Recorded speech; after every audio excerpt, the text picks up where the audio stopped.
I was about 8 years old when I moved to Alabama from my home in Connecticut. Before going to Alabama, I was a pretty smart kid who had a lot of friends and I was pretty happy. Moving to Alabama itself was different for me. I just felt all over in an environment and social atmosphere that was completely new. But I knew I could persevere and I did, making many friends that kept me company. The Israelites, like me, were happy in Canaan and were growing in numbers. However, due to the famine for them and my father's new job for me, we were both required to move to a new and different place from which we originally thrived in.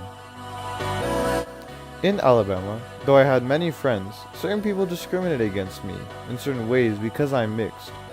This, though I had much support, made me lose a sense of belonging within certain groups of people, since I might not have fit in with them because of my race.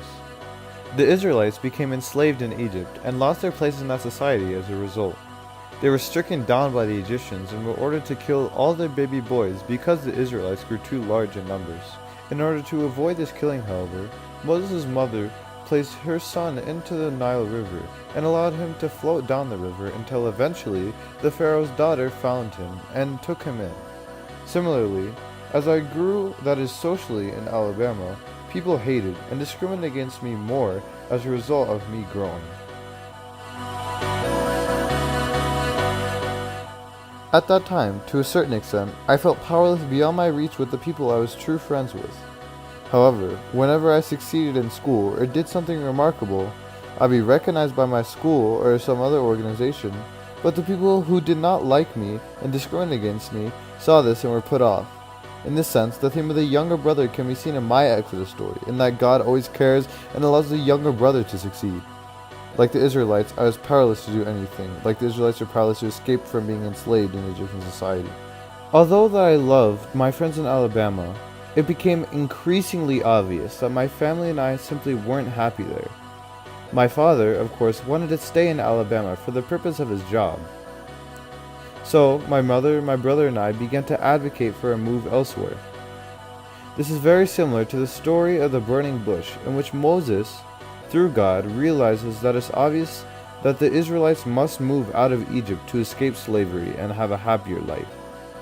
We relentlessly advocated for this move elsewhere, but my father simply wouldn't budge.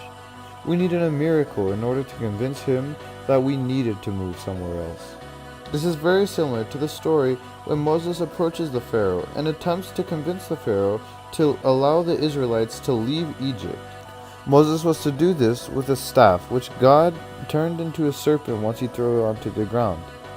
This was so that the Pharaoh would truly believe that it was the will of God that made it so that way he must free the Israelites from slavery in Egypt.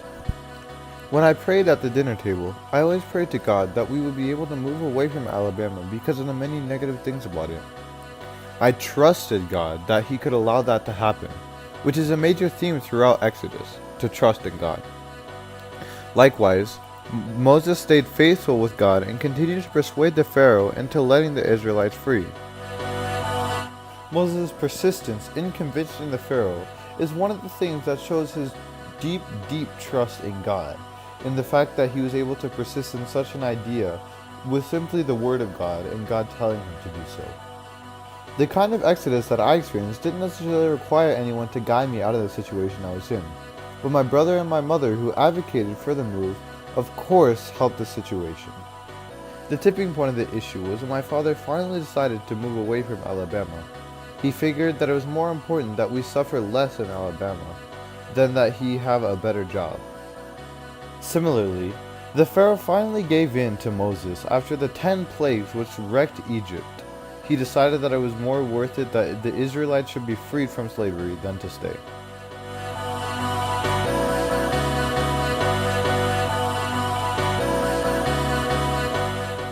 The moment I knew God was on my side was when I left my intermediate school in Alabama for the last time. Though I was sad to have my friends left behind, I knew that leaving would bring me more happiness. At that moment, I knew God was with me in the sense that I was given freedom, and I was leaving my problems I had in Alabama behind. This freedom and liberation which I experienced is exactly the same as the freedom and liberation which the Israelites experienced when escaping Egypt. That night, I celebrated an end-of-the-year school year pool party with my friends.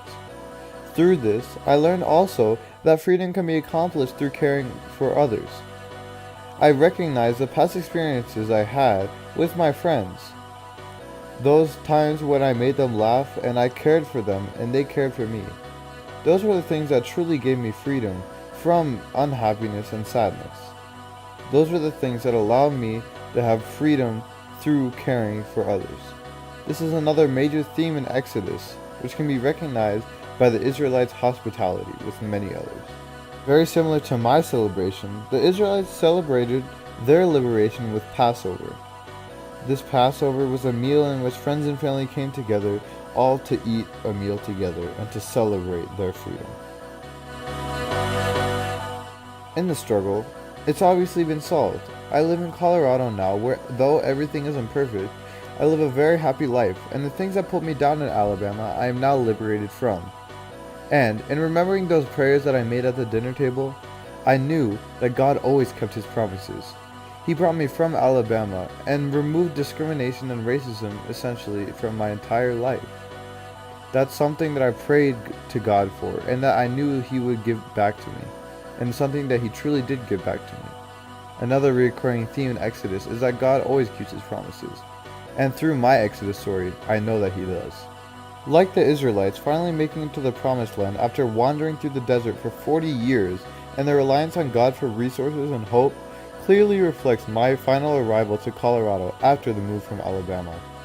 I relied on God for hope that the journey to Colorado would go well, and that I would be able to move from Alabama. Obviously, my problems have been solved, but I hope that ultimately I'll be able to stay in Colorado until I graduate, and that my mother, my father, and my brother are able to live happy lives wherever they move and where they are now. I hope they never have to relive the struggles they did before our exodus.